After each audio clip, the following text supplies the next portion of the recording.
दूसरे दिन सुबह उस गांव में एक बाबा आता हुआ नजर आया। सफेद वस्त्र, माथे पर तिलक, हाथ में कमंडल, एक हाथ में माला, बस राम नाम लेते हुए चले आ रहे थे। उस सब गांव वालों ने उस बाबा को आते देखकर उनके चरणों में गिर पड़े और कहने लगे, बाबा हमें संकट से बचाओ। बाबा ने कहा, क्या बात है, आप सारे गांव वाले इतनी परेशान क्यों हैं? तब बाबा को मुखिया ने सारी बात बताई। तब बाबा ने कहा, तुम्हारी इस काम में मैं अवश्य मदद करूंगा। और कहा, मैं कल अपने शिष्य विराट को लेकर आऊंगा, क्योंकि इस काम के लिए मुझे एक सद्भाव और ईश्वर पर विश्वास करने वाला व्यक्ति की जरूरत है, और वो बुद्धि में भी निपुण है। आप लोग धैर्य रखिए, मैं अवश्य आऊंगा। यह कहकर बाबा चले गए। दूसरे दिन सूर्योदय होने से पहले अपने शिष्य विराट के साथ उस गांव में पहुंच गए। सब लोगों ने बाबा को प्रणाम किया। बाबा ने कहा कि कुछ लोग जाकर पूजा का सामान लेकर आओ, मैं यहाँ पर हवन करूँगा। और अपने शिष्य से कहा कि तुम इस कुएं में अंदर जाकर उस डायन का अंत करोगे। और आमीन। तुम्हें यह ध्यान रखने वाली बात है, बताता हूँ कि कुएं में उतरने से पहले तुम्हें सच्चे मन से भगवान का स्मरण करके बिना मुंह में पानी हुए नीचे पहुंचना पड़ेगा, और तुम्हें इस कुएं की गहराई यानी पाट तक पहुंचना पड़ेगा। ध्यान रहे, यह काम सूरज डूबने से पहले खत्म करना पड़ेगा, क्योंकि सूरज डूबने के बाद बुरी आत्माओं की शक्ति बढ़ जाती है। ध्यान रहे कि सबसे पहले डायन के बाल काटने हैं, जिससे वह कमजोर पड़ जाएगी।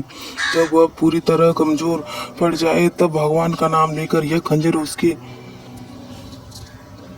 जो मैं तेरे को दे रहा हूँ, इसे उसको मार देना और उससे शरीर को जला देना। मैं यहाँ यज्ञ करके तुम्हारी मदद करूँगा। उनका शिष्य तो समझ गया कि कुछ। गांव वाले ने पूछा, बाबा इस कुएं में पानी में कैसे उसकी लाश को जलाओगे? तब बाबा ने कहा कि वह पाताल लोक में अपने घरों की तरह ही रह रही है, वहाँ आत्माएं और भूत प्रेतों के घर हुआ करते हैं। तब गांव वालों को समझ आया। बाबा ने अपने शिष्य से कहा कि अब देर मत करो, तुम जल्दी जाओ। तब उनका शिष्य ने भगवान का नाम लेकर कुएं में कूद गया। इधर बाबा मंत्रों से यज्ञ करने लगे। जब विराट वहां पहुंचा तो क्या देखता है, काफी बड़ा खंडर है और कहीं से मंत्रों की आवाज आ रही है। तो वह जाकर क्या देखता है कि वह बाल फकीरे हुए एक औरत आहुति आग में दिए जा रही है। जैसे ही उसके पास पहुंचा तो उसे पता चल गया और वह पीछे मुड़कर देखने लगी। कौन हो तुम और यहाँ क्या लेने आए हो? विराट बोला, मैं विराट हूँ और गांव वालों की मदद से तुम्हें यहाँ मारने के लिए आया हूँ। वो हंसी, हा हा हा हा, तुम मारोगे मुझे, असाधारण मनुष्य? गांव वालों ने तुझे भेजा है और तू मरने चला आया? लौट जा यहाँ से, अपने प्राण बचा ले, मुझसे नहीं। तो वह बोला, नहीं तो क्या मुझे मार डालोगी? वो बोली, समझदार हो। वो बोला, तू अपने प्राण बचाना चाहती है तो इस गांव के कुएं को छोड़कर चली जाओ, नहीं तो मुझे मारना पड़ेगा। उसने इतना कहकर जैसे ही उसके ऊपर मारने को झपटा तो वह एकदम से गायब हो गई और उसका वार खाली निकल गया। अब बस उसे उसकी आवाज़ें सुनाई दे रही थी। अब वह क्या करे? उसके पीछे से एक बार ऐसा हुआ कि वह दीवार से बेहोश होकर टकरा कर गिर गया। तभी उसे गुरुजी की आवाज़ सुनाई दी, अपनी आत्मा की शक्ति से देखो और भगवान का ध्यान लगा, तुझे सब नजर आएगा। उसने भगवान का ध्यान करके आंखें खोली तो उसे वह डायन दीवार से छुपी हुई नजर आई और उसने बाल दिख रहे थे। तभी उसको गुरुजी की बात ध्यान आया। उसने झट से उसके बाल काट दिए और वह झट से उसके मारने के लिए खंजर उठाया तो वह गिड़गिड़ाने लगी कि तुम आदमी हो और मैं औरत हूँ, मैं निहस्ती हूँ, तुम मुझे छोड़ दो। और रोने लगी। बाल काटने से उसकी सख्त सारी कमजोर पड़ गई थी। तो उसे उस पर थोड़ी दया आई। तब गांव वालों के दुख को याद करने से किया तो उसने देर न करते हुए उसे खंजर उसके सीने में के बीच उतार दिया और उस अग्निकुंड में उसके शरीर को जला दिया। उसकी आत्मा चीखते चिल्लाती हुई मैं वापस आऊंगी उस कुएं से ऊपर से निकल गई। जब गांव वालों ने वह आत्मा देखी तो लोग डर गए। तब बाबा ने कहा, अब कोई डरने की बात नहीं, अब इसका शरीर खत्म हो चुका है, अब तुम्हारा कुछ भी नहीं बिगाड़ सकती। तभी विराट कुएं से बाहर आया। तब गांव वालों ने उसे बधाई दी और कहा कि अगर तुम न होते तो पता नहीं हमारा क्या होता। तब विराट ने कहा, यह सब भगवान की कृपा है। तब बाबा ने गांव वालों को कहा कि अब तुम खुशी खुशी इस कुएं का पानी पी सकते हो। सभी गांव वालों ने पानी पिया और बाबा का आदर सत्कार किया। तभी जोर जोर से बादल बादल हुए और पानी बरसने लगा और गांव वाले खुशी खुशी झूम उठे। उस गांव में फिर से खुशहाली छा गई।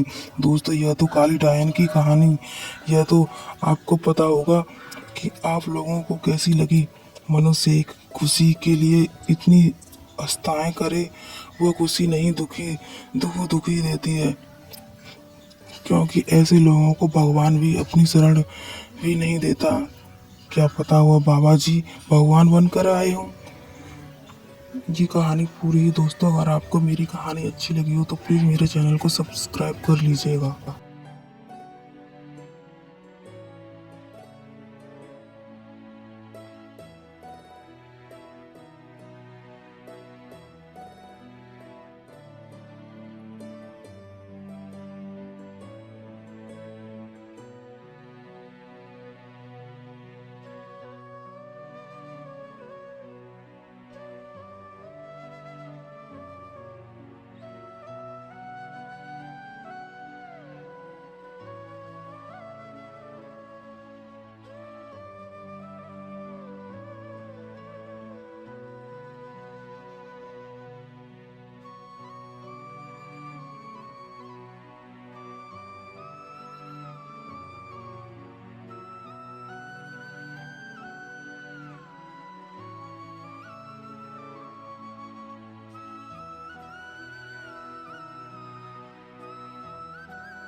की ये शक्ति थे, सच्ची ये भक्ति थे, धर्म की यही पहचान थे। जीवन के इस पथ पे जन्मों के बंधन से मुक्ति में छिपा कल्याण है। धर्म के रक्षक थे, दुष्टों के भक्षक थे, वीरों की यही पहचान है।